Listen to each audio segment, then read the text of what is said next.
እመቤታችን ቅድስት ድንግል ማርያም ሆይ በመልአኩ በቅዱስ ገብርኤል ሰላምታ ሰላም እንልሻለን። የኚህም ፕሮፌሰር ሲታሰቡበት ለሚኖረው ዝግጅት ምን ማድረግ አለብን የሚለው የመወያያ ሀሳቦች ይቀርባሉ። እንኳን ለአስራተኛው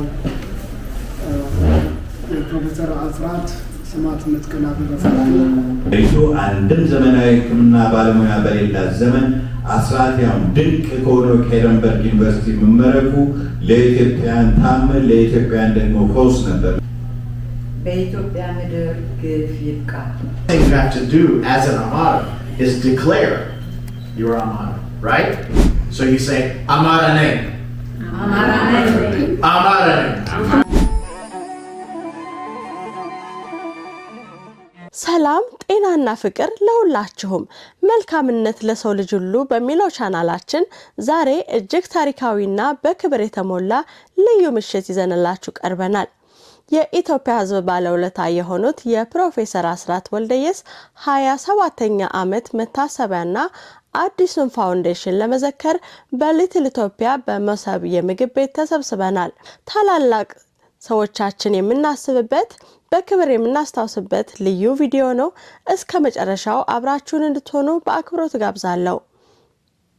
ለቻናላችን አዲስ ከሆኑ ሰብስክራይብ በማድረግ የደወል ምልክቱን ይጫኑ። መልካም ቆይታ።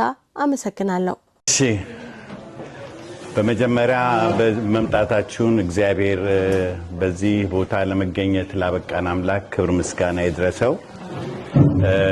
ጉዳያችንን እንግዲህ በሰላም ጀምረን በሰላም እንዲያስፈጽመን የእግዚአብሔር ኃይል ከኛ ጋር እንዲኖር በጸሎት እንጀምር።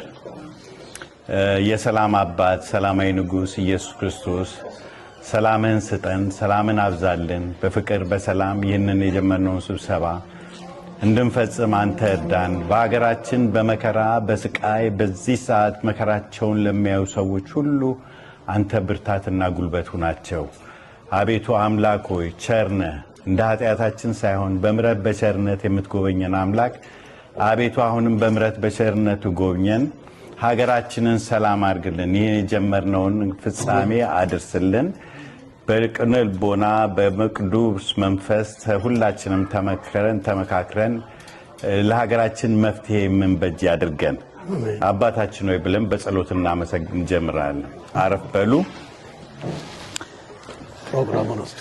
የፕሮፌሰርን እንግዲህ አስራት 27ኛ የመታሰቢያ በዓል ምክንያት በማድረግ ሁላችንም በዚህ ተሰብስበናል።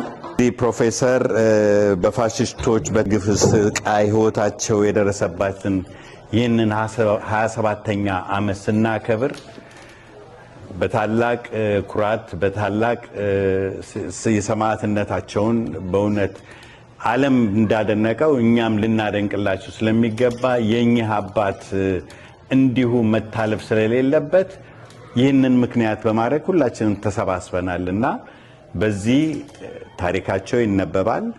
የተለያዩ ታላላቅ ምሁራን በዙም ከኛ ጋር አሉ።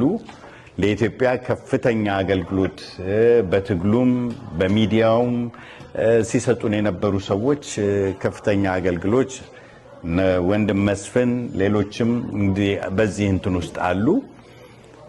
እንግዲህ የፕሮፌሰር አስራት አጭር የህይወት ታሪክ ይነበባል። አጫጭር መልእክቶች በዚህም እንትን ይካሄዳሉ።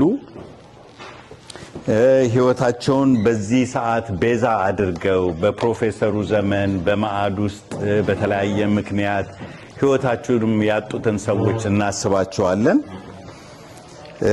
ማንም ሰብአዊነት የሚሰማው ሰው አገር ወዳድ የሆነ ዜጋ ሁሉ በዚህ ጥሪ ቀርቦ ሐሳቡን ሰጥቶ ለሀገራችን የሚበጅ መፍትሄ የሚያመጣ የኚህም ፕሮፌሰር ሲታሰቡበት ለሚኖረው ዝግጅት ምን ማድረግ አለብን የሚለው የመወያያ ሐሳቦች ይቀርባሉ።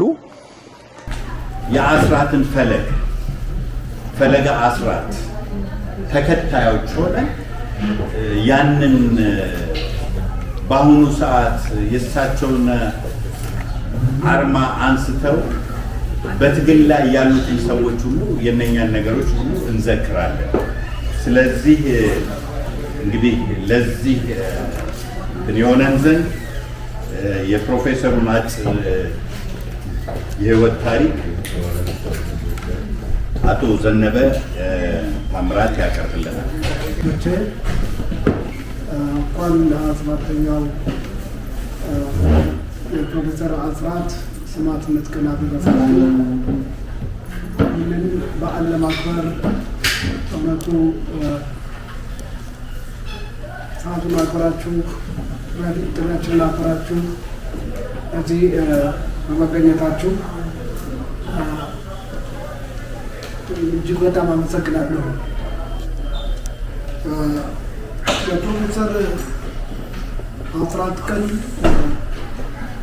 ካለፉት 12 ዓመታት ጀምሮ በየዓመቱ ስናከብረው መጥተናል። ነገር ግን አሁን በፕሮግራም ላይ እንደተናገረው የፕሮፌሰር አስራትን የህይወት ታሪክ ማንበባችን በፊት በአውሮፓና በካናዳ እንደዚሁም ከሌላ ስቴቶች እዚህ በመሳተፍ ላይ ያሉ አሉ። ከነዚህም አንደኛው አቶ መስፍን አማን ነው። መስፍን አማንን ብዙዎቻችሁ ታውቃላችሁ። ከመሳይ ጋር ፖለቲካል አናሊሲስ የሚሰጥ ነው። አልፎ አልፎ ፖለቲካል ሳይንቲስት ነው። አውሮፓ ውስጥ ነው የሚኖረው። መስፍን አስራት ደግሞ ታላቅ ታጋይ ነው። ገና በልጅነቱ በ10ዎቹ ውስጥ ማለት ነው 16 17 እድሜ በነበረበት ጊዜ በመላው አማራ ሕዝብ ድርጅት የወጣቶች ሊግ ወጣቶች ካውንስል ውስጥ አክቲቭ የሆነ ነበር። እረስቸው ነው እንጂ እኔም ልጅ አለ እዚህ ውስጥ አሌክስ ዘነበ ነው። እኔ ስለሆነ ረሳሁት። በእጅ ላይ ያለ ወርቅ እንደ መዳብ ይቆጠራል ብሎ ነው እንጂ እሱ ደግሞ እንደዚሁ ገና የዛን ጊዜ እስከ 13 ይመስለኛል የነበረው። እንደዛ ሆኖ በብዙ ነገር ያገለግልናል። ያን ጊዜ ፎቶግራፍ ያነሳል። ገና 13 ዓመቱ የሆነ መኪና ይነዳል እና ብዙ አገልግሎት የሰጠ እነዚህ ምልናቹ ታጋዮች እጅግ በጣም የሚደነቁና እስካሁን ድረስ ካለማቋረጥ በኢትዮጵያ ላይ ያላቸውን አቋም አማራው ላይ ያለውን ግብ መዋጋት አቋማቸውን እጅግ በጣም አጠንክሮ የሚሄዱ ናቸው። ከዚህ ሌላ በሶስተኛ አቶ ተከታይ ይገኛል። ተከታይ በጣም የሚደንቅ ነው። የሞረሽ ኪነት አባል ነበረ። አቆርዛት ፍርም እንደዛ ነበረ። ወጣት ትንሽ ልጆች ነበሩ በዛን ጊዜ። ይህ ልጅ በአባቶቻችን ደም የሚል እንትን ሙዚቃና እንትን ግጥም አቅርቦ ያ የመላው አማራ ሕዝብ ድርጅት ብሔራዊ መዝሙር ነው። በጣም የሚደንቅ ነበረ። በአባቶቻችን ደም የቆመው አንድነት ሊፈርስ አይቻልም እያባለንበት ምናምን እያለ ይቀጥላል። አሁን እኔ ረስቼዋለሁ እንጂ አሁን እነዚህ ሰዎች አድገው እንግዲህ ትንሽ ይበልጣቸዋል እንጂ በልደቱ ደረጃ ላይ የነበሩ ያን ጊዜ ልደቱ እኛ ጋር ነበረ። እሱም እንደዚህ ወጣቶች ካውንስል አባል ነበር። በዛ ደረጃ ነበሩ ያሉት። እነዚህ ግን እድሜያቸው እጅግ በጣም ያንሳል። ከሱ በጣም ባይሆን የተወሰነ ደረጃ ላይ ያልፋል። ከዛ በመነሳት ሁለቱም አዲስ አበባ ዩኒቨርሲቲ በመግባት የፖለቲካል ሳይንስ ያጠኑ ነበረ። መስፍን የመጀመሪያ ዲግሪውን በዛ አግኝቶ እንደገና ደግሞ አውሮፓ ኔዘርላንድስ በነዋሪነት እጅግ በጣም በስቃይ ከዚህ በፊት ከዛ በኋላ መያድ ሲቋቋም እዛ ገብቶ እንደገና በቅንጅት የአማራ የቅንጅት ወጣቶች ሊቀመንበር ሆኖ ነበርና ወያኔ እጅግ በጣም አሰቃይቶታል፣ ደብድቦታል፣ ሞቷል ብሎ ነው ጫካ ጥሎት ሄደው። ግን ከዛ ተነስቶ አውሮፓ ገብቶ ዛሬ ያው እንደምታውቁት ብዙ አናሊሲስ የሚሰጠን ነው። አሌክስ ብዙ አልተቸገረም። በቦሌ በኩል ነው እዚህ ሀገር የመጣው። ተከታይ ግን እንደዚሁ በብዙ ማሳደድ እጃቸው ላይ ሳይገባ አምልጦ አውሮፓ የገባ ነው። እነዚህ ታላላቅ ሰዎች ነው የምላቸው።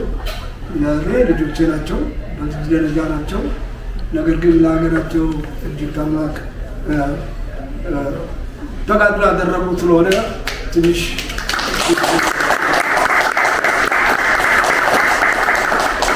እነሱን ያስቀደምኩበት ምክንያት አውሮፓ ውስጥ አሁን ሌሊት ነው እና መስፍን እንቅልፍ አልተኛም።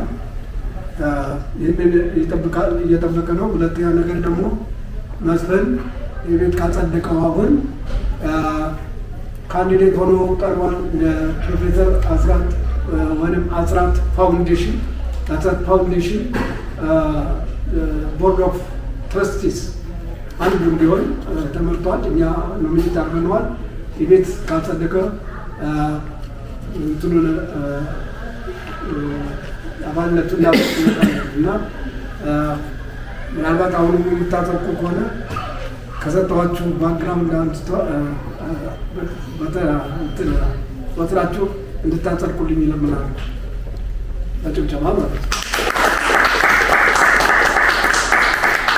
ኮንግራጁሌሽን መስፍን። አሁን አንተ የፕሮፌሰር አስራት ወይም አስራት ፋውንዴሽን ቦርድ ኦፍ ትረስቲ አባል ነህ። እንደዚሁም ተከታይ ደመቀ በካናዳ ነው የሚኖረው። ቅድም እንደነገርኳችሁ ነው ባክግራውንዱ። እሱም እንደዚሁ ቦርድ ኦፍ ትረስቲ አባል ነው እና እንድታጸድቁልኝ እጠይቃለሁ። ከዛ በኋላ እነሱ አንዳንድ ሪማርክ ካደረጉ በኋላ ወደ ፕሮግራማችን እነሱን አሰናብተን ወደ ፕሮግራማችን እንሄዳለን ማለት ነው። ስለዚህ ተከታይንም እንደዚሁ እንድታጸድቁልኝ በጭብጨባ በጣም አመሰግናለሁኝ። ተከታይ ኮንግራጁሌሽን እንደገና እንኳን ደስ አለን። የፕሮፌሰር አስራት የአስራት ፋውንዴሽን ቦርድ ኦፍ ትረስቲ አባል ሆናል። ሌሎቹ አቶ ጌትነት ከዚህ ከኤልኤ የቦርድ ኦፍ ትረስቲ አባል ነው። ነገር ግን ቅድም ደውዬ ያላገኘሁትም በአጋጣሚ አዲስ አበባ ነው ያለው። ነገር ግን ለኔ አረጋግጦልኛል፣ ተቀብሏል። ስለ እሱም ትንሽ ልናገር እፈልጋለሁ። አቶ ጌትነት በዚህ በሎስ አንጀለስ ነዋሪ ነው። እጅግ በጣም አገር ወዳድ፣ በየጊዜው በሚደረገው ስብሰባ ላይ በትግሉ ውስጥ ያለፈ ነው። በተለይ ምንም በሌለን ጊዜ እዚህ ብቻችን 7፣ 8፣ 9፣ 10 ብቻ እንደዚህ ሆነን የዛሬ 5 ሰዓት ትግል በምናደርግበት ጊዜ ፋይናንሽሊ በጣም የሚረዳን የነበረ በስብሰባዎች ላይ ማይጠፋ በጣም እጅግ ሀገር ወዳድ ነው። በዚህ ምክንያት እሱ ተመርጧል። ሁለተኛ ሶስተኛ ደግሞ ዶክተር ጌታቸው ነው። ጌታቸው ወልደማርያም እንግዲህ የእነሱን በኋላ በደንበኛ ተናግረንበት እናጸድቃለን። እነዚህ ውጭ ያሉትን ግን ቶሎ እንድናሰናብት አሁን መስፍን አቶ መስፍን አማር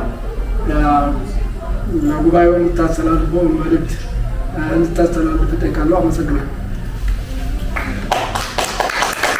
Hi guys, so we're making a new video today and I just want to make sure if you're going to like, subscribe and share.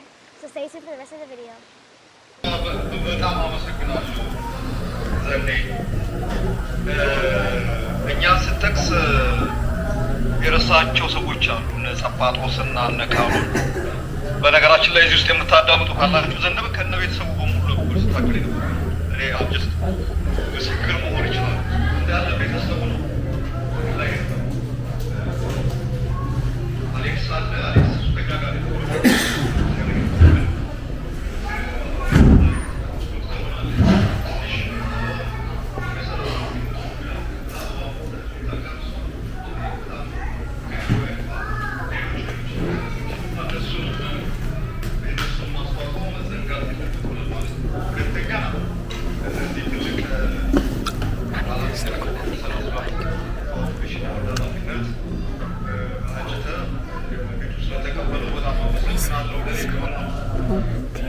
ምክንያቱም ፕሮፌሰር አስራት ወልደየስ የኔን በአጠቃላይ የፖለቲካ ስምና የኔን ማንነት አሁን ለደረሱበት ደረጃ ትልቅ አስተዋጽኦ ያደረጉ የቀረቡ ትልቅ የፖለቲካ መሪ ያን ጊዜ በስሌት ሳይሆን በስሜት ኛው ተፈጥሮ የገባ በዳር ሀገር ዛሬ አማራ ላይ የሚደርሰው ጥቃት ወደ መሀል ሀገር ወይም ወደ አማራ ሀገር መስፋፋት በፊት በአርሲ በበደለ በአርሲ በሀረር በባሌ በመሳሰሉት አካባቢዎች ነበርና ያን ነገር እንሰማ የነበሩ ሰዎች የአማራ ልጅ ተቋቁሟል ሲባል ውስጥ በተቋቋመ በወራት ውስጥ ተቀሳቀሱና ከዛን ጊዜ ጀምሮ ፕሮፌሰር አስራት ድርጅት የሚመሩ እንደነበረ እንዴት አጠቃላይ የፖለቲካ እይታቸውን ይመስል እንደነበረ በጣም ስናይ ነው። አንደኛ ፕሮፌሰር አስራት ብዙ አይነት ባህላዊ ዘመናዊ አጣጥመው እውነቴ ነው። በጣም የሚገርም አይነት ትልቅ ኳሊቲ የነበራቸው አሁን ኢትዮጵያ ውስጥ በእሳቸው ደረጃ ሰና ደረጃ የደረሰ ሰው የኢትዮጵያን ባህል፣ የኢትዮጵያን ትውፊት፣ የኢትዮጵያን ወግ ማንሳቱን ባይፈልግም እንትን ማለት ባይፈልግም ግን ፕሮፌሰር በብዙ ነገር ላይ በህይወታቸው በፖለቲካው ውስጥ ያ ነገር እንዲመጣ ተራቆ ሚዛን እንዲሆናቸው ነው። የሊደርሺፕ ያበላል ስታይላቸው ፐርሰናሊ ካሪዝማቲክ ናቸው። በመሪነት በጣም ተሰጥቶት ናቸው። ካሪዝማቲክ ናቸው። አባታዊ ናቸው። ሜቢ አሌክስም ተከታይ ያስታውሳል። በተለይ እኛ ጋር የነበሩ እንደ አባት እንደ ፋዘር ነው ናቸው። እንደ አባት ነው ምናቸው የነበረው እና ከእኛ ጋር የነበሩ ሌሎች ወጣቶች ነበሩ የኛ ወጣት ካውንስለሮች አባል ውስጥ እና ሲጋራ ሲያደሱ እሳቸው ሲመጡ ሲጋራ ይጠራሉ ማለት ነገር እና እሱ ነገር በጣም ከእንትን አይጠፋም። በጣም ካሪዝማቲክ ናቸው። በተጨማሪ ደግሞ ድርጅቱን አንድ እንዳታርቁ እንዳባልን እንደ መሪ ማርኮ የሚያዝ በጣም ትልቅ ችሎታ የነበራቸው ናቸው። ሌላው በጣም የሚገርመኝ የፖለቲካ ስፒች ከሳቸው በጣም የተማሩት ዘነበ ሌሎቻችን ሁላችን እናስታውሳለን። የደብረ ብርሃኑ ምን የሚባለው በቃ ማስተርፒስ ማለት ይቻላል። ኢትዮጵያ ፖለቲካ ላይ በጣም የሚገርም ጥልቅ የሆነ ወደ 20-30 ገጽ ሆነ ታትሟል። አይደሞ አሁን ሰዎች ይዩት ይወት አላውቅም እንጂ ጥልቅ የሆነ ንግግር ነው። በጣም የሚገርም አይነት ንግግር ሲያደርጉ በጣም ረዘም ያለ ንግግር ነው የሚያደርጉት። የኢትዮጵያን ፖለቲካ ከታሪክ ጀምሮ እስካሁን በዛ ነው እስከነበረው የአማራ መከራ የአማራ ሰቆቃ ድረስ በደንብ አድርገው ተንትነው እንዲያውም ፕሪዲክሱን ላይ ያደርጉ ነበር። እኔ አሁን ይህን ማንሳት የፈለጉበት እንትን ነው። አንደኛው ፕሮፌሰር አስራት ያን ጊዜ የነበረው በአማራ ላይ ደርስ የነበረው አበሳ መከራ በዛን ጊዜ እንደማይቆም በዛ ብቻ እንደማይቆም እና ይሄ ነገር ተስፋፍቶ መላውን አማራ ሊያዳርስ ስለሚችል በዳር ሀገር የሚፈጸመው ጥቃት ሌሎችም የአማራ አካባቢዎች እንደሚነካ ያን ጊዜ ተንብዮ ነበር። በእውነትም ያሉት ነገር ነው። አንደኛው እሱ። ሁለተኛው ፕሮፌሰር አስራት በአማራ መደራጀት በጣም ያደርጋል። አማራ ካልተደራጀ ይጠፋል የሚል ጠንካራ መጣ። አማራ መደራጀት አለ። ካልተደራጀ በዛን ጊዜ በነገራችን ላይ የትግራይ ነፃ አውጪ ድርጅት፣ የኦሮሞ ነፃ አውጪ ድርጅት፣ ያኔ ደግሞ የኤርትራ ነፃ አውጪ ድርጅት የነበሩት እነሱ ነበሩ። አማራ ታርጌት አድርገው በስነ ልቦና በፕሮፓጋንዳ በምናምን ምን ልበላችሁ በቃ ኢትዮጵያ ውስጥ ደረሰ ለሚሉት በደልና ግፍ በሙሉ አማራ በሙሉ እንዳለ ኢንታየር የአማራ ሶሳይቲ ተጠያቂ አድርገው ተነሱ የነበረበት ወቅት ነበርና በጣም አስጊ ወቅት ነበርና ያን ጊዜ ፕሮፌሰር አስራት ናቸው ብቸኛ ከምሁርም ከዚህ ጋር ወጥተው በአደባባይ አማራ ራሱ ማደራጀት አለበት የሚል ጠንካራ አቋም ያራምዱ ነበሩ። በጣም ሌላው የሚገርመኝ ከማደራጀት በተጨማሪ አማራ ትልቅ መፍታት የሚል ጠንካራ አቋም ነበራቸው።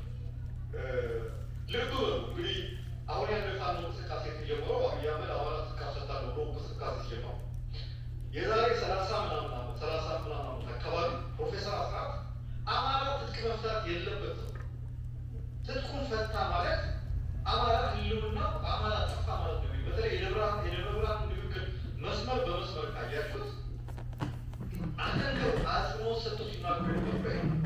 አማራ ትጥቁን መፍታት የለበትም፣ ትጥቁን ከፈታ ህልውናው ያበቃልናል የሚል ነው ማለት ነው።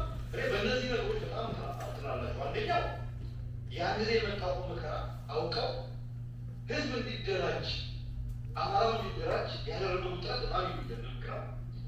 ሁለተኛው ያን ጊዜ የነበረው በአማራ ላይ ይሰነዘር የነበረው ጥቃት ያን ጊዜ በዛ ብቻ እንደማይቆምና ሁሉንም ሊያዳርስ እንደሚችል የመተንበይ ብቃታቸው ነው። እሱን ነገር ጠብቀዋል። አሁን ዛሬ አማራ ክልል ውስጥ ምናምን ብናየው መከራ የዛሬ 30 ዓመት ተናግረዋል። ዛሬ በአርሲ በአርማጎጎ በባህር በባሌ ምናምን የሚፈጸመው አማራ ላይ የሚፈጸመው በደል እዚህ ላይ ቆሙ። ነገ መንዝ፣ ነገ ባህር ዳር፣ ነገ ዳሞት፣ ነገ ሸራ፣ ጎንደር ሁሉ ቦታ ያደረሳል የሚል ትልቅ እንትን ነበራቸው እና በዚህ በጣም የሚገርም አይነት የፖለቲካውን የመተንበይ ፖለቲካውን የማወቅ ችሎታ የነበራቸው ናቸው። በጣም እንትን ናቸው። በመደበኛ ቁጥር ናቸው። ግን በዚህ በድርጅት ህይወት ላይ በተለይ ደግሞ ይህ ስብሰባዎች ሲካሄዱ የሚያደርጓቸው እኔ በጣም በቃ በዛ አይኖሪ ላይ ተቀርጾ እስካሁን የማስታውሳቸው ተግባርና ያሉ ስብሰባዎች ላይ የመሳሰሉ ነገሮች ላይ እና እሱ ነው የሚገርመው ነገር ያ እሳቸው የለኮሱት ችቦ ነው። በራችን ላይ ያ መሀል ነው። በኋላ ላይ መያድ ሆነው ከዛ መያድ ደግሞ ከነጅት የሆነው ከቅንጅት ደግሞ እያደገ የመጣው አሁን አማራ ብሔረተኝነትንም በተለያየ መንገድ ግንባር እየመራ ያንቀሳቀሰ ያን ጊዜ የለኮሶች ሆኑና የፕሮፌሰር አስራት አስተዋጽኦ በጣም አሁን ባለው ወደፊያቸው ጊዜ ተገልጾ ተጠቅሶ የሚያልቅ አይደለም። በጣም ትልቅ አስተዋጽኦ የነበራቸው የሚገርም ሰብና ነው። ተመራማሪዎች ካሉ በደንብ የእሳቸው ህይወት ላይ የእሳቸው የፖለቲካ ባዮግራፊ ላይ በደንብ ምርምር ቢደረግ እና ጥናት ቢደረግ ንግግሮቻቸው ቢመርመሩ ቢፈተሹ በጣም ጥሩ ነው ብዬ አምናለሁ እና ሁላችንም እዛው ያደረግነው እዛ ልጅ ያደረገው ማለት ውስጥ ያው እንደ ፖለቲካ የተማርንበት ቤት ነው ማለት ይቻላል እና እንደውም አንዳንዴ ሁሌ ላለው እና እዛ ቤት የፖለቲካ ስራውንም ሴራውን የተማርነው አብረን እዛ እና የሚገርም አይነት ነገር ነው። ብዙ ሰዎች ነበሩ፣ ብዙ የፖለቲካ የአስተዳደር ልምድ የነበራቸው ሰዎች ነበሩ እና ከእነሱ ነገሮች ሰምተናል። አይሆፕ እዚህ ውስጥ ያላችሁ ፕሮፌሰር አስራትን ለማስታወስ በዚህ ስለተገኛችሁ በጣም አመሰግናለሁ። እውነት ፕሮፌሰር አስራት የለኮሱትን ችቦ አቀራረብ የአማራን ህልውና ማረጋገጥ መቻል የዚህ ግባችን መሆን አለበት እና ስላዳመጣችሁ በጣም አመሰግናለሁ። ይሄ ነው ነው ምናልባት ሌላ ነገር ካለ ዘንድ ላይ ነው።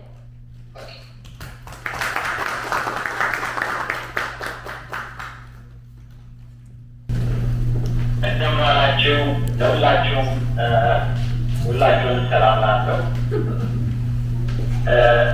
አቶ ዘነበን የማውቀው ከዛሬ 20 ዓመት በፊት ነው። እኔ እንግዲህ 20ዎቹ ዓመታት ያልሞላኝ ነበር። እሱ ደግሞ በመላ አማራ ድርጅት ወጣቶችን በማደራጀት ነበር። እንደው ከብዙ ዓመታት በኋላ በፕሮፌሰር አስራት የሰሙና መታሰቢያ ላይ እንደ ድርጅቱ በማሰባሰብና በማደራጀት ስላገኘሁት ከፍተኛ ደስታ ሰጥቶኛል። ጋሽ ዘነበ በጣም እናመሰግናለን። እግዚአብሔር ይስጥልን። እንግዲህ ስለ ፕሮፌሰር አስራት በብዛት በስለን ተናግሮናል። ስለ ፕሮፌሰር አስራትና ስለ መላው አማራ ድርጅት ግን ብዙ ማለት ይቻላል። ነገር ግን ጊዜው ራሱ በቂ አይደለም። ፕሮፌሰር አስራት ወልደየስና የትግል አጋሮቻቸው በአማራ ሕዝብ ላይ ሊደርስ የሚችለው አደጋና ጥፋት ከማንም በፊት ቀድመው በመገንዘብ የግል ሕይወታቸውንና ምኞታቸውን ሁሉ እርግፍ አድርገው ትተው የአማራን ሕዝብ ዳር እስከ ዳር በማደራጀትና በማንቃት ራሳቸውን መስዋዕት አድርገው ወቅቱ በጠላቶቻችን ሊደርስብን የነበረውን እልቂትና የአማራ ሕዝብ አንገት የማስደፋት ሴራ በማክሸፍ ዛሬ የደረስንበት ችግር ቀዳሚና ማራዊ ናቸው። አዲሱ ትውልድ በአማርነቱን አስበነዋል፣ በአማርነቱ አያንሰራራም በሚል ባላቸው ሁሉ ያደረሱት ግፍና በደል ውበት አማራው ከምን ጊዜው በላይ ለነጻነቱና ለሕልውናው ማንነቱን ለመፋለም በመነሳት ከአሁን በኋላ ማንም እየመጣ እንደማይጋልበውና በአማራ ሕዝብ ላይ እርዳቱን እንደማይተፋበት እያሳየ ነው። ስለዚህም ፕሮፌሰር አስራት ወልደየስና የተከታታዮቻቸው ዓላማ በልጆቻቸው እውን ሆኗል። ፕሮፌሰር አስራት ወልደየስ ታሪክና እጁ ትውልድ በሰሩት በጎ ተግባር ሲታወሱ ለዘላለም መኖራቱ ብዙ ብናገር ከዚህ ነበረ። እንግዲህ ቤትን ስላዳመጣችሁ አመሰግናለሁ። አመሰግናለሁ መስፍን፣ አመሰግናለሁ ተከታይ። የተቀሩት አቶ ጌትነት ጋር ደግሞ ያላገኘሁትም ኢትዮጵያ እንግዲህ የኔትወርክ ችግር አለ፣ በዛ ምክንያት ይመስለኛል። ሌላው ዶክተር ጌታቸው እሱ አክሰስ እንደሌለው ከዚህ ሄዴ ነው የሚኖረው፣ ግን ውጭ ነው ያለው እና ኔትወርክ አክሰስ የለኝም ብሎኛል። አምስተኛው የቦርድ አባል አቶ ዳንኤል አርጋውን እናንተ ታውቁታላችሁ። የጳጉሜ የሽልማቱ ድርጅት አዘጋጅ ነው፣ ኦነር ነው። ትልቅ ስራ የሚሰራ ልጅ ነው፣ ወጣት ነው። ነገር ግን ስራው እጅግ በጣም ትልቅ ነው። ስለዚህ ለዚህ እንትን አይተነዋል። ሌሎች እንትን ቃል ያስገባናቸው ሰዎች ሌሎች ሁለት አሉ። እንደሚቀበሉን ተስፋ እናደርጋለን። ግን እስካሁን ከእነሱ ጋር ዲስከስ አላደረግንም። ሁለት ሰዎች እንጨምራለን።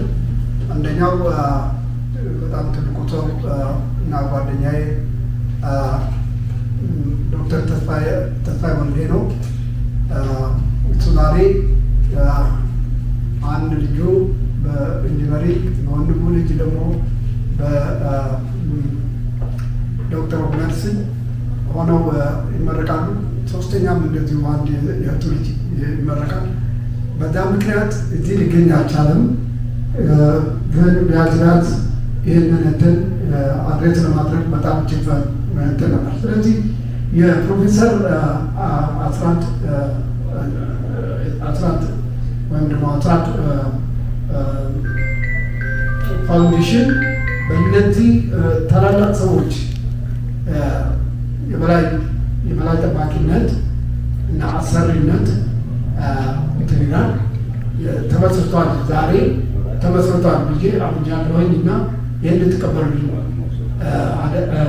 እጠይቃለሁ በጭብጨባ። ፕሮፌሰር አስራት ፋውንዴሽን ዛሬ ሜይ 17 ቀን 2026 ዓ.ም ተመስርቷል። የበላይ ጠባቂዎቹ ስም ቅድም እንደተናገርኩት ይሆናል። እናንተም ደግሞ ይህንን የምናደርገውን ጥረት የፕሮፌሰር አስራትን ከመቃብር በላይ ስማቸውን ለማዋል ያደረጉልን ውለታቸውን ለመክፈል በምናደርገው ጥረት እንድትተባበሩን እጠይቃለሁ፣ በማክበር እጠይቃለሁ። አሁን የፕሮፌሰር አስራት እንትን ያን መጽሐፍ አለ ገና አልታተሙም። የጻፍኩት ነው ያልተቋጨው የአማራ ሕዝብ ትግል ከመሀል እስከ መያድ የሚለው እዛ ላይ በሰፊው ተጽፏል። የሴጠተም በደንብ ታውቁታላችሁ። አማራ መዋል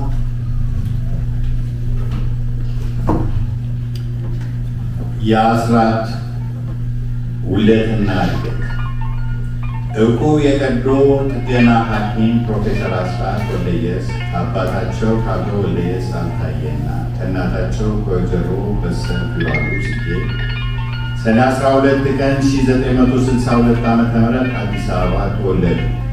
እድሜያቸው 3 ዓመት እንደደረሰ ወላጆቻቸው መኖሪያቸውን ድሬዳዋ አደረጉ። እዚያም ጥቂት እንደቆዩ ሕፃኑ አስራት እድሜው ለፊደል ቆጠራ ሲደርስ የሀገራቸውን የትምህርት ስርዓት መሰረት ለመሰልጠን የአካባቢው አጥቢያ ቤተክርስቲያን እንዲሄድ ተደረገ። እዚያም ከፊደል መቁጠር እስከ ዳዊት መድገም ከተማረ በኋላ መምህሩ በትምህርት አቀባበሉ ስለተደሰቱበት የበለጠ እንዲማር አድርገው የዲቁና ማዕረግ እስከ ማግኘት ደረሰ። የታዳጊ ወጣት እድገት ሊያጎለብት የሚችለው ዘመናዊ ትምህርት ደህና አድርገው የተገነዘቡት አባታቸው ልጃቸው ወደ ፈረንሳይ ትምህርት ቤት ሊያስገቧቸው መዘጋጀት ላይ ያሉ ያልታሰበ አደጋ በሀገራቸው ላይ አንዣበበ። ይኸውም አደጋ የጣሊያን ወረራ ነበር። ጥቂትም ሳይቆዩ አገር ተፈታ። ወጣቱ ኢትዮጵያዊ ሁሉ ተስፋው ሰጠነ። ታዳጊ ወጣት አስራትን ፈረንሳይ ትምህርት ቤት ገብቶ መማሩ ደብዛው ጠፍቶት የቤተሰቡ ህልውና እንዴት ይሆናል የሚል ስጋት ይጠለጠልበት ጀመር። እንደተፈራውም ከታዳጊው አስራት አባት የካቲት 12 ቀን 1929 ዓ.ም በተደረገው ጭፍጨፋ አንደኛው ሰለባ ሆነ። ይባስ ብሎ አያቱ ቀኛዝማች ጽጌ ወረደ በግዞት ወደ ጣሊያን ሀገር ተወሰዱ። ወዲያው የሕፃኑ የአስራት እናት ወይዘሮ በሰልፍ ይዋል ጽጌ ባደረባቸው መን ተስፋ ማጣት ተደጋጋሚ ሐዘንም ጭምር ከዚህ ዓለም በሞት ተለዩ። እግዚአብሔር ፈጥሮ አይጥልምና የወጣቱ አስራት አያት ከ3 ዓመት በኋላ ከጣሊያን ግን ተመለሱ። የእሳቸው መመለስ ተቆርጦ የነበረው የቤተሰቡ ተስፋ በጥቂትም ቢሆን አለመለመው።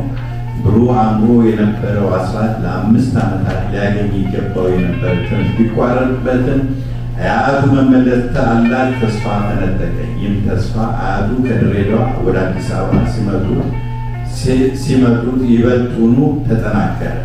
ወጣት አስራት ያን ጊዜ በመብራቴ ትምህርት ቤት ከሚገቡ ወጣቶች አንዱ ሆኖ በ1934 ዓመት ተፈሪ መኮንን ትምህርት ቤት በመግባት ዘመናዊ ትምህርቱን መከታተል ተጀመረ። አስራት በዚህ ወጣት ዘመኑ ከሌሎች መሰሎች የላቀና ካለው ጊዜ የአእምሮ ብስለት እንደነበረው ይነገራል። በተለይም ወጣቱ ከአያቱ ጋር በነበረው ቅርበት ስነ ስርዓት፣ ባህል፣ ወገን ማዘዝ መታዘዝም በቀላሉ ቻለ። አያቱን በስደት በነበሩበት ጊዜ ያቃጥላቸው የነበረው ኢትዮጵያዊ ስሜት ሌሎቹን ሲያጫውቱት አንዳንዴም ብልህነቱ ግንዛቤ ውስጥ በማስገባት ለራሱ ስለ ሀገር ምንነት ይነግሩትም ያስተምሩትና ይመክሩት ስለነበር ወጣት አስራት ገና በጨቅላነቱ የሀገር ፍቅር ስሜት በልቡ ውስጥ ነደደ። ይህም የአያቱ አመራር በዚያ ዘመን በትምህርት መልክ አገር ማለት ምን ማለት እንደነበረ፣ ነፃነት ማለት ምን ማለት እንደነበረ አበክሮ ያስጠና ስለነበረ የአስራት የሀገር ወዳድ ስሜት የበለጠ ተጋጋለ ብሎ አስራት በዚህ ሁኔታ ሳለ ጣሊያን በኢትዮጵያ ላይ ያደረሰው የነበረውን በደል በዓይኑ ያየው የነበረው አሁን ነፃነት ሲመጣ ራስ ማስተዳደር ሲመጣ ለክብራቸውም ለሀገራቸውም ክብር በየዱሩ ዳዊት የነበሩትን ሲያይ የነፃነት ዋጋ እጅግ ክቡር መሆኑን ተገነዘበ። ይህን የተንቀለቀለ እሳት በልቡ ይዞ በተፈሪ መኮንን በስርዓትና በትጋት ትምህርቱን ቀጠለ። ቀደም ብሎ የተማረው አገርኛ ትምህርት ለዚህ ዘመናዊ መሰረት ሆኖ አብሮት ከጀመሩት ወጣቶች ይልቅ የበለጠ ውጤት ማስመዝገብ ጀመረ። በ1935 ዓ.ም ማለትም ትምህርት ከጀመረ በአንድ ዓመቱ ባመጣው ውጤት ድንቅ ተባለ። ሽልማትም ተሰጠው። እዚያን ጊዜ በነበረው የትምህርት አሰጣጥ ደንብ አሰራር የኤሌመንተሪ ትምህርቱን ለመጨረስ ምንም ጊዜ አልፈጀበትም ማለት ይቻላል። ስለዚህ በወቅቱ አገሪቱ ሊሰጥ ትችል የነበረውን ደረጃ ጨርሶ የሚቀጥለው የትምህርት ለመከታተል ወደ አሌክሳንድሪያ ግብፅ ተላከ። ግብፅም በተመደበበት ክፍል በትጋት ለመስራት እየተከታተለ አስደናቂ ውጤት አስመዘገበ። በወጣቱ የተደነቁት መምህራን እጥፍ ክፍል እያሳለፉት በጥቂት ጊዜ የሁለተኛ ደረጃ ትምህርቱን ጨርሶ አሌክሳንድሪያ በሚገኘው ቪክቶሪያ ኮሌጅ ለከፍተኛ ትምህርት ጥናት ገባ። በዚህም ኮሌጅ በትጋቱ የሚደርስበት አልተገኘም። ጓደኞቹም በቀላሉ ያፈራ ነበር ጀመር። ከሁሉም በጎበዝ ጋር መሆን ይመርጣልና ከነዚህ የኮሌጅ የክፍል ጓደኞቹ መካከል የጆርዳኑ ንጉሥ ሁሴን ይገኙ እንደነበር ይታወቃል። የቪክቶሪያ ኮሌጅ ትምህርቱ መቆየት በነበረበት ጊዜ እጅጉን በመቀነሱ በላይ ከፍተኛ ውጤት ያስመዘገበው አስራት እንደገና መምህራኑን አስደነቀ። መምህራኑ ያስደነቃቸው የነበሩ በትምህርቱ መላክ ብቻ ሳይሆን በግብረ ገብነት የታነጸ ባህሉን የሀገሩን ክብር በሚሰራው ነገር ሁሉ ግንዛቤ ውስጥ የሚያስገባ ወጣት መሆኑ ጭምር ነበር። የኮሌጁን ትምህርት እንደጨረሰ እንግሊዝ ሀገር ለሰጠው የዩኒቨርሲቲ ትምህርት መግቢያ ፈተና ወስዶ ታላቅ ክብር አስመዘገበ። በዚህም የተነሳ ስኮትላንድ በሚገኘው አደንበርግ ዩኒቨርሲቲ የሕክምና ትምህርት ለመከታተል ተመዘገበ። በ1582 ዓ.ም የተመሰረተ ኤድንበርግ ዩኒቨርሲቲ ከእንግሊዝኛ ተናጋሪዎች አገሮች ዩኒቨርሲቲዎች ስድስተኛ አንጋፋ ዩኒቨርሲቲ ነው። በአሁኑ ጊዜ ዩኒቨርሲቲ በዓለም ከሚገኙ 8000 ዩኒቨርሲቲዎች መካከል ሲወዳደር 24ኛ ደረጃ ላይ ይገኛል። በዚህ ዩኒቨርሲቲ ከሚማሩ ተማሪ መካከል አብዛኛው ከተመደቡበት የትምህርት ኮርስ ሌላ በጣም ብዙ ተምረዋል። በዚህ መካከልም ስለ ሰዎች ነፃነት፣ ሰብአዊ መብት ጎልተው ይታያሉ።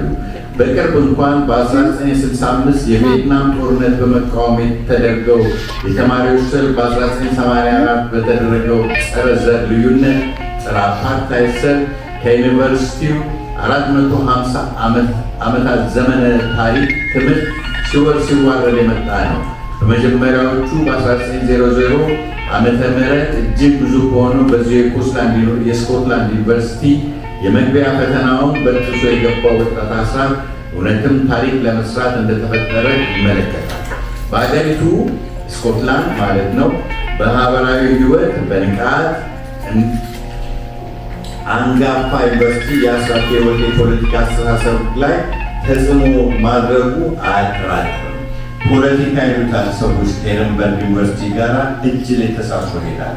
በሶሻል ሚዲያም ከዩኒቨርሲቲው በ1 ሚሊዮን የአሜሪካ ተማሪዎች ለማስተዋወቅ ከፍተኛ ዘመቻ ያካሄዱት ፕሮፌሰር ሰር ቲም ኤሼ በቅርቡ ሲናገሩ ዩኒቨርሲቲው ጥብቅ የሆነ ዓለም አቀፋዊ ግንኙነት ከጥንት ጀምሮ እንዳለው ገልጸው ለዓለም ላይ የሚገኙ ምርጥ ተማሪዎች የመሳብን ላይ ተግተው እንሰራለን ይላሉ። እውነት ነው። እንደ ወጣት አስራት የመሰለውን ተማሪ ኤድንበርግ አይመሩም፣ ተጣብሰው ይወስዱታል። ስለዚህም የአስራት ማመልከቻ ተቀባይነት አግኝቶ ለ6 ዓመታት በቀዶ ጥገና ሕክምና ሰለጠነ። አገሪቱ አንድም ዘመናዊ ሕክምና ባለሙያ በሌላት ዘመን አስራት ያው ድንቅ ከሆነው ኤድንበርግ ዩኒቨርሲቲ መመረቁ ለኢትዮጵያን ታምር፣ ለኢትዮጵያን ደግሞ ፈውስ ነበር። ምክንያቱም ህመምን ካላስታማሚ አለስተርጓሚ በስማ በለው ሳይሆን በቀጥታ ላይ መናገር ታላቅ መተንፈስ ነበረ። ስለዚህ አያሌ ኢትዮጵያን ህመማቸው ለአስራት ተነፈሱ። አስራትን በቅጡ እየረዳቸው እያዳመጣቸው እያላቸው ፈወሳቸው። በሕክምና ሙያ ያልሰለጠኑና ከባዕድ ሀገር በመጡ ሐኪሞች ጋር እንደልባቸው ሀሳብ ለመሆን ያልቻሉ ባለስልጣን አስራት በሙያው ሰልጥነው ሲመለሱ እፎይ ብሎ ነበር ይባላል።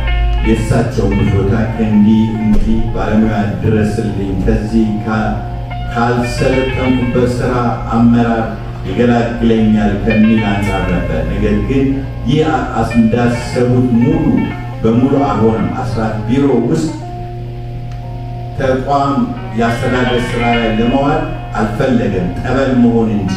ስለዚህ ለፀሐይ ሆስፒታል ጠበል ፈልቋልና እየሄዳችሁ ተፈወሱ። ብዙ ሰዎች ይህንን ለእኔ ለደራሲው አጫውተውኛል። የጨዋታው ነገር ከተነሳ አንድ ቀን ከጓደኞቹ አንዱ መታመሙን ነግሬያቸው በጣም ደነገጡ። እኔ ግራ ተጋባው። ለካ እሳቸው እንደዛ ኖረዋል ጠባያቸው እና ምንም ሳይደነግጡ በልተነስ አሁን ሄጄ ባየው እፈልጋለሁ አሉ። እኔም ጓድ ቤት ደውዬ ፕሮፌሰር ሊያዩ ስለሚመጡ ተዘጋጃሉ። እርሱም በደካማ ድምፁ ምን ነው ነገር ሊሆን አይችልም ወይ አለ። እኔም የለም አሁን ከአንድ ሰዓት በፊት በቤት እንደሳለን አሉ። ጓዱም እንደምታውቀው የኔ ኑሮ ደካማ ነው። እሳቸው የሚያክል ሰው እንዴት ያልተጠረገ ቤት ውስጥ ይገባል? እባክህ አስጥለኛለን። እኔ ግን ግድ የለም እሳቸው ሊፈውሱ ነው የሚመጡት። የኑሮ ደረጃን ሳይሆን ለትሉ የምታደርጉን አስተዋጽኦ ማየት ያለብን። ስለዚህም በላይ የእግዚአብሔር አስራት የሚባለው ጠበል አዞልሃልና ለመዳን ተዘጋጅ አለ። ይህንን ከጓዱ ጋር እያወራ ቢሮዬ ዘው ብሎ መጡብኝ። ተዘጋጅተሃል አሉና አሁን እኔ ግን 1-2 ጓዶች ጨምር አስቤ ነበር። አብረን እንዲሄዱ 1-2 ደቂቃ ቢሰጡኝ ፕሮፌሰር አልኳቸው። መልካም ፈጠን በልና ስትጨርስ ጥራኝ አሉ። እኔም የአዲስ አበባ ሪጅን ዋና ሊቀመንበር አስተዳደር መምሪያ ኃላፊ ጨምሬ ጉዞ ወደ መጓድ ቀጠል። አራተኛው ሰው ሹፌራችን ነበር። ሹፌርም እኔ ነዳለሁ ኋላ ሁኑ አሉት። ጓዱ ቤት ስንደርስ እውነትም ከፍተኛ መኮንን ቢሆን ኑሮ ጉልፍትፍ ያለ ይመስል ነበር። ቤት እንደገባም ፎቴ ላይ ተቀመጥን። ከጓዳ መኝታ ቤት ሰዎች ጋቢ አልብሰው ደጋግፈው አቀረቡ። ከዚያ ከ15 እስከ 20 ደቂቃ ያህል አነጋገሩት። እያንዳንዷን ነገር ይጽፉ ነበር። በመጨረሻ አንዲት ማስታወሻ ጻፉና 50 ብር ጨምሮ ሰጡ። ይህችን ማስታወሻ ለመርማሪ ሐኪም ሰጠው፣ ይህቺ ደግሞ ለታክሲ የሚከፍላት ነች አሏት። ከዚያ ተለየ። እስከ ዛሬ የሚደርሰን የሚገርም ነገር ከሶስታችን አንዳችን እንኳን እስኪ ይህችን ጨምረ ያዝ ብለን አንዲት ብር እንኳን ለማዋጣት ዝም ብለን ተጠቃለን መኪና ውስጥ ገባን። ጓዱ ሆስፒታል እንደደረሰ ለመርማሪ ሐኪም ማስታወሻ ወረቀቱን ሲሰጠው በተለየ እንክብካቤ ወዲያ አንዲተኛ ተደረገ። የሆስፒታሉ ጳውሎስ ሆስፒታል የሚባለው ነበር። ለምን እዛ እንደላኩት አላውቅም። ምናልባት ስለ ሆስፒታሎች ሐኪም በደንብ ስለሚያውቁ እዛ ይመቸዋል ብለው ይሆናል። የሆነ ሆኖም በአንድ ሳምንት ውስጥ ገጹን መለየት እስኪያቅተን ድረስ ታድሶ ወጣና ትግሉ ቀጠለ። ይህ ጓድ እንዳጫወተን በግዳይ ተልኮ ሆን ተብሎ የተመረዘ ምግብ ተሰጥቶት በመብላቱ ነበር የታመመው።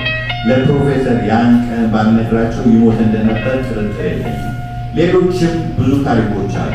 ስለ ፕሮፌሰር የሕክምና ማውቀውና ማካፈላችሁ በሚዚህ መጽሐፍ ውስጥ በኋላ አነሳቸዋለሁ። አሁን ግን ጓድ ጠይቀን ስንመለስ ያጫውትን ላካፍላችሁ።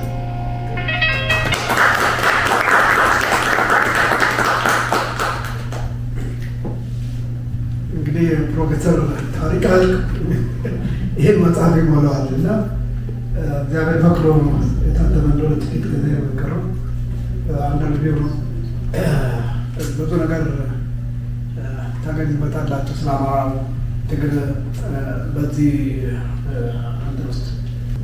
እሺ፣ ከዚህ ቀጥሎ እህታችን የሺ ግጥም ታነብልናለች። የእሷን ግጥም በጥሞና እንድናዳምጥ። የታላቁ ሰማዕት የፕሮፌሰር አስራት ወልደየስ 27ኛ ዓመት መታሰቢያ። በኢትዮጵያ ምድር ግፍ ይብቃ። ኢትዮጵያ የታሪክ ሀገር፣ የጥበብ መሰረት፣ እናት ሀገራችን ድረሱልን ያለችን በዘር በቋንቋ በሃይማኖት ከፋፈለችን። በአንድ ብሔር መገዛቴ መጨቆኔ ይብቃኝ አለችን። ሕዝቤ በጅምላ መጨፍጨፉ ይብቃ አለችን። መሬቴ በውስጥና በውጭ እጅ መቆራረስ ይብቃኝ አለችን። በአንድ ሆናችሁ ድረሱልኝ አድኑኝ አለችን። አንቺ ድንቅ ሀገራችን የሁላችን ምነው አጣሽ በሰላም በፍቅር የሚያስተዳድርሽ እነ ግፋይ ፈሬ የአብይ መንግስት የአማራ ጥላቻ ያነወዘህ በሰጠ ፍቅር እሉንታ የሌለህ መላው ብሔረሰብ በዘር በቋንቋ በሃይማኖት ሲከፋፍል በጅምላ ሲገድል ሲያስር ሲያግት ሲያስርድ ሲያሰቃይ ሲያፈናቅል ወዘተ ይህን ሁሉ ግፍ ተመልክተው መቻል አቅቷቸው እነ ግፍ አንገፍግፏቸው መፍትሄው በእስክርቢቶ በሰላም ነው ብለው በጠንካራ ክንዳቸው ለፍትህ ለነፃነት ተነሳስተው ሳይሳሱ ለአንዲት ውድ ሕይወታቸው መታሰር መንገላታት ሳይበግራቸው እልልታና ፍርሃት ሳይዛቸው ደከመኝ ሰለቸኝ ሳይሉ በቆራጥነት ተነስተው የግፍ ስርዓቱን ታግለውና ተፋልመው ለሕልውናችን ትግል አውራ የሆኑት ለወገኖቻቸው ሲሉ መስዋዕትነት የከፈሉት እነ ፕሮፌሰር አስራት ወልደየስ፣ እነ ጀነራል አሳምነው ጽጌ፣ እነ ኢንጂነር ስመኘው በቀለ፣ እነ አቶ አምባቸው፣ እነ አቶ ጎቤ መልኬ እንዲሁም ወዘተ ከእነዚህ ጀግኖቻችን የታሪክ አደራ የተረከብነውን እኛም የእነርሱን ፈለግ ተከትለን የግፉን ስርዓት እናስወግድ በአንድነት ሆነን ይብቃ ዝምታችን መከፋፈላችን አገርን ወገንን ለማዳን አንድ ሆነን እንነሳ ለሁሉናችን በዘር በቋንቋ ሳንከፋፈል ደከመኝ ሰለቸኝ ታከተኝ ሳንል በህብረት እንቁም በጠንካራ ክንድ እኛም እናስረክብ ለቀጣዩ ትውልድ ታሪክ ሃይማኖትን ጠብቆ እንዲያውቅ ለእሱ ይጠቅመዋል ነፃነቱንና ታሪኩን ማወቅ። የአብይ መንግስት ህዝቡን ጨፍጫፊው ግፎች ሞልቶ ገነፈለ አረምነው እንደ ሰው በወገኑ ይጨክናል ወይ? ኧረ እንዴት ወገን በግፍ ይሰቃይ? አይበቃም ወይ አረመኔነታችሁ? ወንድም ከወንድሙ ጋር እያጋደላችሁ ባህሉን እሴቱን እየበረሳችሁ እያጠፋችሁ አገርና ህዝብን ነበር ማስተዳደር በዲሞክራሲ በእኩልነት በሰላም በፍቅር ግፍ ጭካኔያችሁ በሷ አላስቡበት ቦታው ተቀይሮ እናንተ እንዳትገቡበት። እቴ ሙሽራዬ ውዲቷ ኢትዮጵያ በዓለም ዙሪያ ያለው ትውልድ ደርሶልሻል። አይዞሽ እያለሽ ነው ሆነን በጎንሽ ኑሪ ተጠብቀሽ በክብር አበበሽ። መኖር አያምርብሽ መኖር የሚያምርብሽ በእርቅ በሰላም በፍቅር በአንድነት ሆነሽ። አመሰግናለሁ።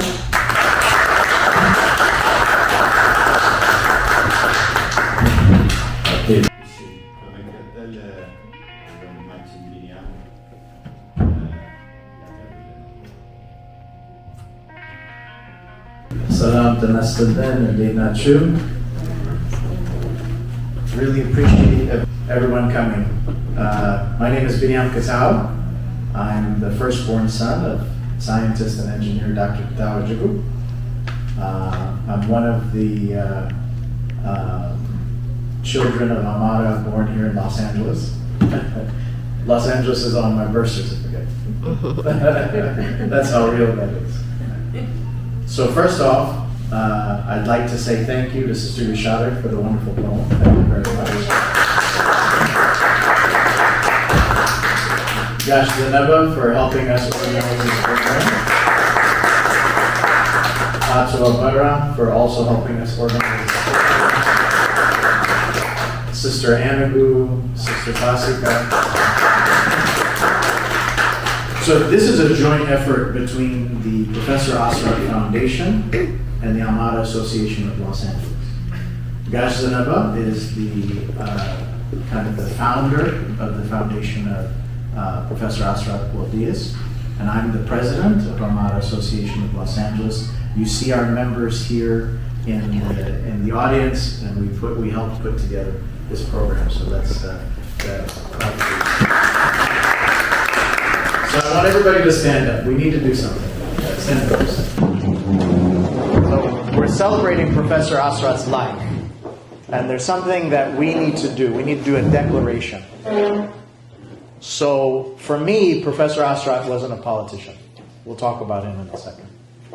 He was talking about us living as Amaras, free in our own country.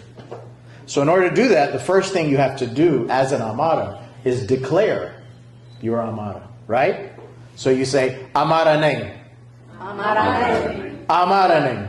Amara name. Amara name. Amara name. Amara name. Amara name. What's your name, first of all? Naomi. Nabil, right? Nabil. I'm going to talk to you in a second. Everybody sit down except Nabil and Naomi.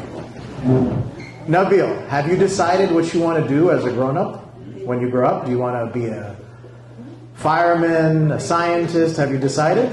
Yes, What did you say? scientist. Scientist. Wonderful. That's a great goal. Naomi, what do you want to be when you grow up? A doctor. Okay. Wonderful. So it's okay. You can sit now. Okay. So you want to be a scientist, right, Nabil? So me, Binyam, is asking you to be the best scientist possible. Is that okay? Yes. Wonderful. Naomi, you want to be a doctor, right? So you have to be the best doctor possible. Is that okay? So for Amaras, Professor Asrat Waldias was our best doctor. For Amaras, Professor Asrat Waldias was our best surgeon. And for Amaras, he was our best example. There was a saying my dad would tell me when I was small. Binyam, whatever you do, be excellent. Be excellent. And so if we don't celebrate our heroes, like Professor Asrat, then we're not just hurting like the memory of Professor Asrat, but we're also hurting ourselves. We have to celebrate our heroes. So for me, there's nothing sad about Professor Asrat's life. Nothing sad. He did his job. You understand? If you want to be a doctor, be like Professor Asrat. Right, Naomi? Nabil, if you want to be a scientist, you have to be excellent like Professor Asrat. You understand me? Can I hear you say that again? You understand me? Wonderful. What's interesting about Professor Asrat is he's the real deal. There was a boxer they called the real deal Holyfield, right? He was the real deal. He was the genuine article. And there's some people you come across in your lifetime that you realize they're the genuine article, and you kind of look at them in awe, in fear in a way, because it's so amazing that they're the genuine article. So we have to be, as Amaras, the genuine article. There's a Bible verse that says, be the salt of the earth. Am I wrong about that? Okay. What do you think Amaras are to Ethiopia? I don't know. We are the salt. We are the seasoning. We are the foundation. What we didn't understand was everybody else called us Amara when we called ourselves Ethiopians. We believed in the nation state first, right? But everybody else called us Amaras because we were the majority population. What we call Ethiopian food really is Amara. 90% of the plate of Ethiopian food you put in front of a person, it comes from the Amara people because it grows in Amara traditional lands. So it's very important that we understand, appreciate, and accept Ethiopia as the nation state. But the salt, the seasoning, the foundation, the thing that makes Ethiopia move, the things and people that keep Ethiopia free, that's the Amara people. Yes? Yes. So today, we celebrate the life of Professor Asrat. There's nothing sad about that. I'm not angry about anything that happened in his life. He did his duty. And I'm proud of him for doing his duty. And he gives me an example to watch and to follow, to be excellent, to be exceptional. And I disagree with some of my Amara colleagues and dignitaries. This is not a political message at all. It's a message about living freely. Many people will say that the definition of what Amara means is the free people. Right? Well, free comes at a cost. Liberation comes at a cost. Democracy, choice comes at a cost. That's not political. That's just living. That's just living. So the first step is declare your Amara. The second thing is demand that the rights that you deserve. I'm an Amara, born in the United States, not by choice. There's others that are very similar like me. My dad came out of Ethiopia to get educated in a very specific field as an aeronautical engineer, and he wanted to take that knowledge and help Ethiopia. I'm going to come back to that in a second. Why that's important. So, this is not political. This is about our rights. This is about our living as liberated people. This is about us having access to our homeland. Ethiopia is Amara's land. And we're suffering because we don't have access to our own land. You understand that, right? Yeah? So we have to think about who caused that. Well, there are others. But there are Hodam Amaras, right? That participated. Oh, am I right? Is she right? Yeah. There are Hodam Amaras that participating in oppressing us because it financially benefited them. And that's what Professor Asrat was really talking about. He was saying, organize as Amaras, because if you don't organize, then what's going to happen is you're going to be overtaken and overrun. And he was punished for it. He was punished for it. And shame on us, to be honest. Shame on us as an Amara people for not protecting him sooner, for not defending him sooner, for not organizing around his ideologies sooner. And as a result of what's happening, that we didn't do 30 years ago, literally 30 years ago, he was telling us organize as Amaras. Now you see all the kinds of Amara genocide that are happening. So my goal as the president of the Amara Association of Los Angeles is to grow the Amara movement in Los Angeles, to make it strong, to make it vibrant, so that way we're proud of our identity. And we're not tribalists, we're not extremists, we're just the natives of Ethiopia. And we believed in the nation of Ethiopia, but other Ethiopians saw us as Amaras, something to be in competition with instead of to be in brotherhood with. You understand me? So I don't blame Italians, I'll be honest with you. I don't blame the British. I don't blame the French. I don't blame the Mahadist invaders. I blame us and other Ethiopians. So now it's time to fix that. So, thank you to the volunteers who helped, including our wonderful college intern, Fasika. She's not here today, but you'll see her soon. Thank you to all of our Amara Association of Los Angeles members. As I've stated already in kind of a different way, Professor Asrat is our example of excellence.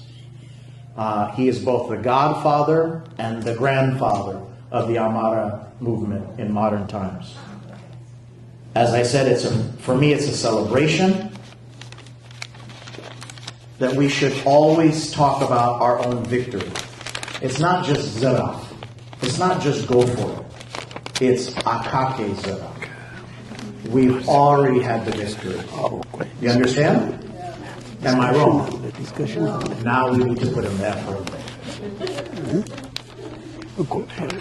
So, we've come here to celebrate Professor Asrat.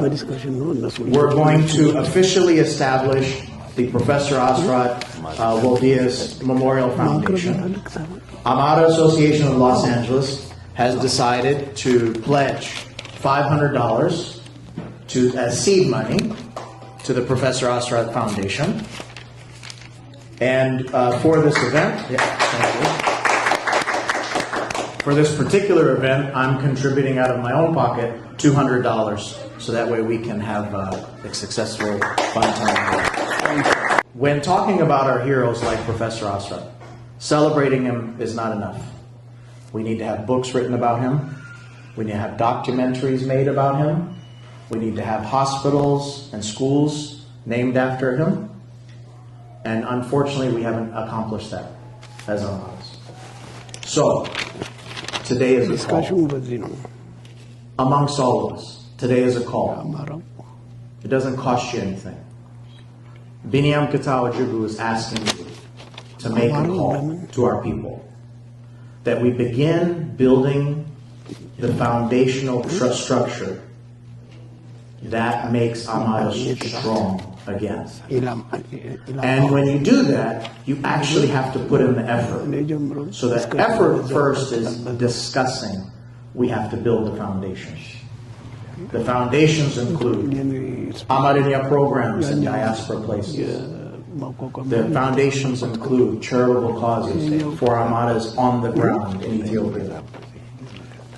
Foundational efforts include schools that help develop skills and talents of Amara children. Other institutions that are named after our heroes, Professor Asrat being the most valuable. So let's start with discussions that doesn't cost anything. And then going forward, let's make an effort with our finance, our time, our energy. Last year, when we had the Amara Association of Los Angeles Memorial for Professor Asrat, we lit this candle. And we made a promise last year that each year we would have a candle lit to remember Professor Asrat. So as you leave here today, remember this call. Take the call, make a promise, and remember the candle we lit today in Professor Asrat's name. It is a celebration, but it is also a serious commitment that we have to make. So, I appreciate everybody's time. Thank you for everybody that participated in making this event successful. Remember the call, and hopefully you make the commitment and the promise that we all need to make Amaras free, safe, and successful. And I'm second. በቀጣይ ትንሽ እንግዲህ የምንወያይበት አጠር ያለች እንትን አለ። እያንዳንዳችሁ ሀሳባችሁ የሚሰማችሁ እንትን ለማወያየት አጠር ያለ እንትን ሁላችንም እንደው ፓርቲሲፔት እንድናደርግ ሀሳባችሁ ውስጣችሁ ያለውን እንድትናገሩ። አማራው ለምን በጥቃት ሰለባ ሆነ የሚል በዚህ እንትን ላይ እንደው ሁላችሁም ፓርቲሲፔት እንድታደርጉ ለዚች አንዳንድ እንትን እንደመነሻ መንደርደሪያ አቶ ዘነበ ያቀርብልናል።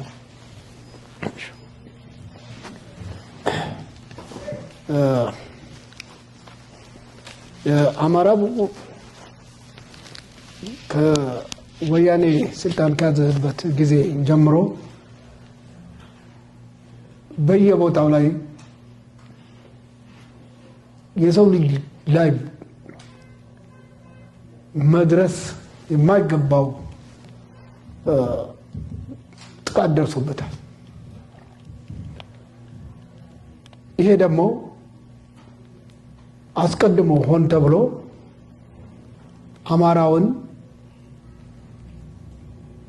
ለማጥፋት አማራውን ማጥፋት ማለት ኢትዮጵያን ለማጥፋት የሚቆጠር ነው። ምክንያቱም ክቡር ፕሮፌሰር አስራት እንደተነተኑልን በደብረ ብርሃን ንግግር ኢትዮጵያን ለማጥፋት 3 ነገሮች መጥፋት አለባቸው። አንደኛው የኢትዮጵያ ኦርቶዶክስ ቤተክርስቲያን፣ ሁለተኛው የኢትዮጵያ ባንዲራ፣ በዋናነት ግን አማራ። እነዚህ አንድ ከሆኑ በምንም አይነት ኢትዮጵያን ማጥቃት አይቻልም ወይም ማጥፋት አይቻልም። ስለዚህ የተነሳው ጣሊያን ነው በዚህ ዓላማ። እነዚህ 3ቱን ካላጠፋን ኢትዮጵያን መግዛት አንችልም፣ ኢትዮጵያን ማጥፋት አንችልም የሚለውን ይዞ ወያኔ በመምጣቱ አማራው የጥቃት ኢላማ ሆነ። በዚህም የተነሳ ገና አብዛኛዎቻችሁ የዛን ጊዜ ልጆች ልትሆኑ ትችላላችሁ። አዲስ አበባ እንደገባ ወያኔ ያደረገው ከፍተኛ የሆነ ዘመቻ ነበር። አማራ ፕሮፓጋንዳ ነበር አማራው ላይ። ሬዲዮ በሙሉ በአማርኛ፣ ከዛ ትግርኛ፣ ከዛ ኦሮምኛ፣ ከጫፍ እስከ ጫፍ ፕሮግራሙ በሙሉ አማራውን መሳደብ፣ አማራውን ማስጠላት፣ አማራው ላይ መውረድ ነበር እና ግራ የተጋቡት ሰዎች ነበሩ። አንዳንዶቹ ለምሳሌ የኔ እናት አይነት እንዴ ምንድነው ይሄ ነገር? እንዴት ነው እንደዚህ ተለይቶ እንደዚህ የሚሰደበው? ትንሽ ኦሮምኛ ትችል ነበር እናት ኦሮማገር እና ሌሎች ደግሞ ግራ ተጋብተው ሲቀመጡ አማራን ለማዳን ምን መደረግ ያለበት የሚሉ ሰዎች ተፈጠሩ ማለት ነው። በዚህ የተነሳ ነው እንግዲህ በጣም ይረዝማል እንጂ ነግራችሁ ነበር ብዙውን፣ ግን ለማሳጠር ያህል የመላው አማራ ሕዝብ ድርጅት ተቋቁሞ አማራን ለማዳን በሐረር ዋተር የሚባል ቦታ ላይ ጉድጓድ ውስጥ እየተጣለ እየታረደ እርጉዞች ወዳቸው እየተቀደደ ልጆቻቸው እየታረዱ በሚሄዱበት ጊዜ ክቡር ፕሮፌሰር አስራት ማንንም ሳይፈሩ ምንም ሳይቸግራቸው እንደልባቸው የሚኖሩት ሰው ይህንን ማየት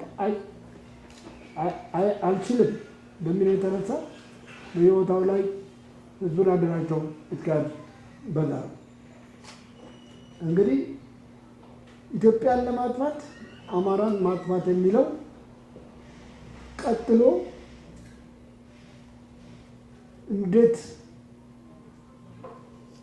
እንዴት ሪሊ ወደ ሌሎቹ መሄድ አለበት የሚለው ነገር ነበር። ስለዚህ ማስተባበር የነበረባቸው እና አንድ አማራ ላይ ማስነሳት የነበራቸው እቅድ የኦሮሞን ህዝብ ወይም የኦሮሞን መሪዎች እንዲነሳሱና አማራው ላይ